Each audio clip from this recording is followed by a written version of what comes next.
They threw a poor girl into a pen with a horse that had already put grown men in the hospital just to see if she'd run, just to laugh when she fell, but what happened next nobody saw coming.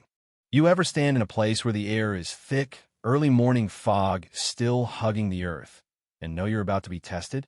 That's where Grace found herself.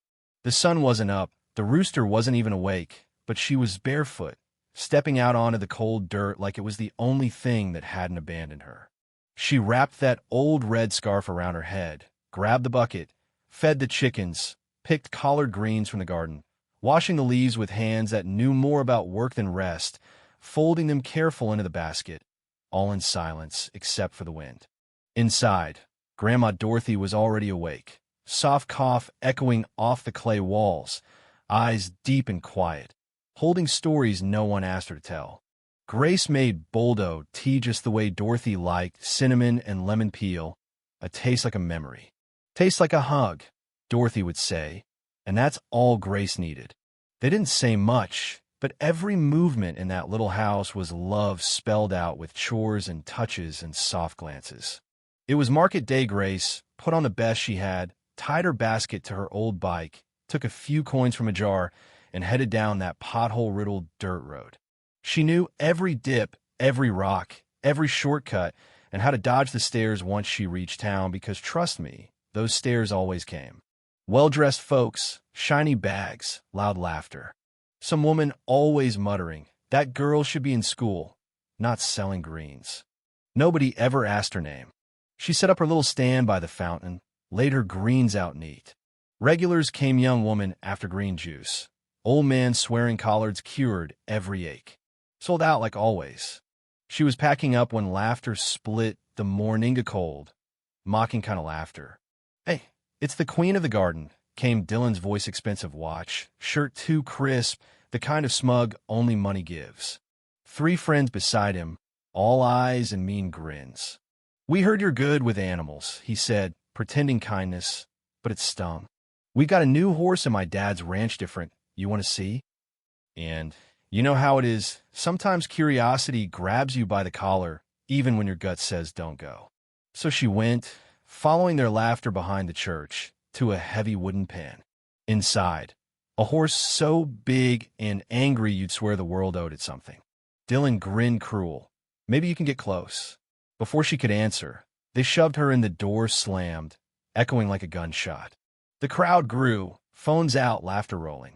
The horse turned on her, eyes wild, nostrils flared. But Grace, she didn't run. She didn't scream. She just stood, breathing deep, like she belonged there, like she could talk to the earth itself. The horse came close, searching her, lowering its head, hot breath fogging the space between them. She closed her eyes, let it touch her hand. 3 seconds of perfect, terrifying peace. Silence hit that square. The boys stopped laughing. Even Dylan couldn't move.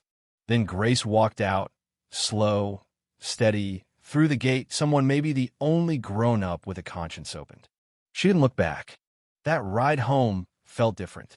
She wasn't running from them. She was running from the feeling that something rare had happened, something she couldn't explain. At home, Grandma Dorothy didn't ask about the dirt on her face or the tears she couldn't hide. Just made tea.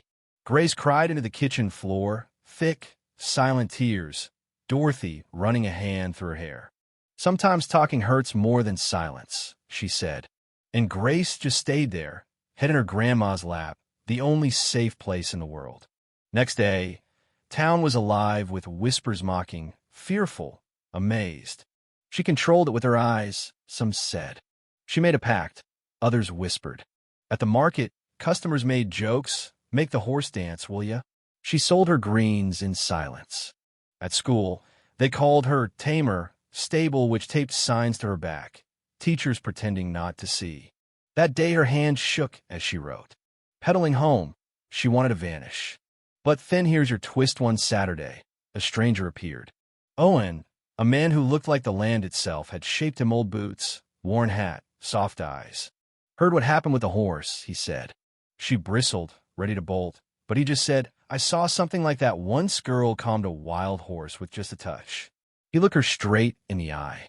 It's not witchcraft, it's a gift, not many have it.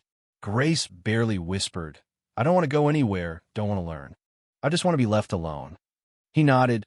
Peace is worth plenty. Just wanted to sire a horse only bows to someone with a soul like theirs. He left, and those words stuck in her chest, spinning like a coin. That evening, Grace found herself at his ranch conseil. Why? Just felt pulled. Owen welcomed her, showed her a place where horses ran free. No reins, no yelling, just respect. Here, we invite, not command, he said. He showed her the first gesture: open hand, steady body, quiet eyes. A horse is a mirror. Bring anger, he turns to stone. Bring fear, he's lightning. Bring yourself, he'll come close. It didn't take long. She moved easy. Horses felt it, came close. By the second day, she knew all their names. They worked in near silence. Owen teaching, Grace listening. Then one day, he brought out the stallion from the pen ropes, just presence. The horse stopped, lowered its head, and Grace reached out his time, not with fear, but with trust. He chose you, Owen whispered. That was it. Grace became part of that ranch, helping, learning, humming as she worked. She told Owen her story: Dad gone, Mom lost to fever, Grandma holding the world together with tired hands. Owen just listened. No pity, no advice. We call him Spirit, he said, but it's not his wildness that matters. Sometimes when you're locked up too long, you get sick from the inside. Grace smiled. He's just a companion. And she finally felt seen, like she'd found ground to stand on. And word got out the poor girl from a market was entering the regional horse expo, biggest event of the year. Dylan, of course, mocked her online. The whole town joined in the memes, the jokes, the barnyard witch. But Grace just kept working. She wasn't trying to win, just to show up as herself. Grandma Dorothy tied a blue ribbon in her hair, old, but pressed and smelling of lavender. You're not going to please Anyanayuri, going for your truth. No one could take that. At the fairgrounds, she walked in jeans, white shirt, blue ribbon, Spirit at her side, no saddle, no whip. The crowd fell quiet. She started slow circling, Spirit matching her steps. She turned, he stepped back. No words. At the climax, she knelt. Spirit lay beside her. Wild stallion turned gentle, and the arena erupted. Standing ovation. Dylan just sat, no smirk, nothing to say. She didn't win first place. A polished kid with a pedigree horse and designer clothes took the trophy. But what she won, you can't put on a shelf. On the way out, Owen got the news. A video had gone viral, already thousands of views. The moment in the pen a horse, the silence, the touch.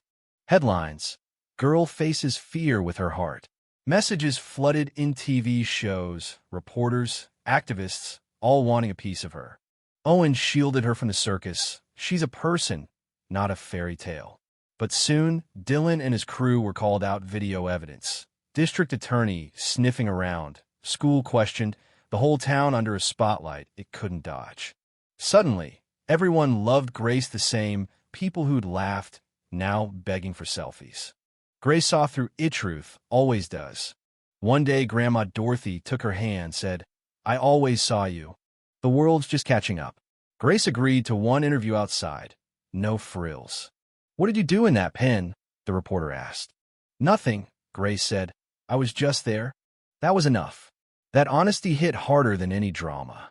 Meanwhile, Dylan's family lawyered up. His friends vanished. But the internet never forgets. Power shifted, not for revenge, just for justice. All Grace wanted was her peace at the ranch. Until one day, an envelope arrived. National Center for Equine Training. Big deal. Grace tucked it away. You going? Owen asked. I'm where I need to be, she replied. And so they built something new. Volunteers, nonprofits, brick by brick turned the ranch into a place where horses and broken people healed side by side. Kids with anxiety, teens in trouble, lonely elders, all found a place. Spirit wandered among them, sometimes close, sometimes keeping his distance, but always welcoming. Grace's quiet way set the Tonino commands, just invitation. The project made local news, then national. A TV crew came, saw real magic, not staged. The town that once laughed, now celebrated. Grace spoke at the square, Grandma Dorothy beaming in the front row. Owen in his new hat, spirit loose among the crowd. Grace's voice trembled, but rang clear. Everyone here deserves a voice, kindness, and a place to begin again. That night, they unveiled a mural at her old school, her spirit, and a child under a wide sky. Grandma Dorothy squeezed her hand, whispering, You became everything I never could. Grace hugged her, no words needed. Old pain turned into fertile ground for something true. No trophies require just life, blooming because it's real.